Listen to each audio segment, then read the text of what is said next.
In this video, I'll show you how to connect Supabase with Netlify. And if you find this video helpful, please do not forget to like and subscribe. Now, the first thing I'd like you to do is log into your Netlify account. Once you're on your Netlify account, this is what the dashboard should look like at the time of this recording. Now, on the left side panel, you're going to locate extensions. You go to extensions and you're going to scroll down.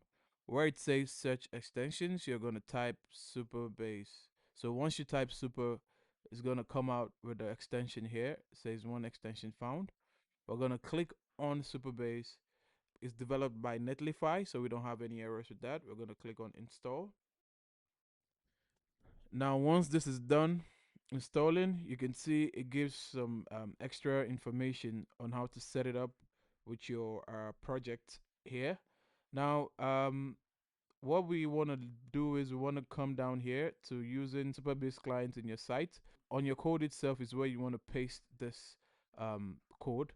And to find the Supabase data URL and the Supabase unknown key, what you're going to do is you're going to go to Supabase itself. Once you're in Supabase,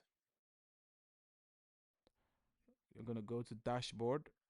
Now on the dashboard, you're going to see the projects, which is the databases that you've created. You're going to click on the database that you want to link to the project.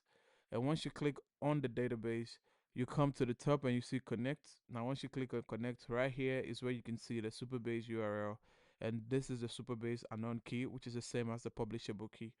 Now that's how to connect Supabase to your Netlify account. If you do find this video helpful, please do not forget to like and subscribe, and I'll see you in the next one.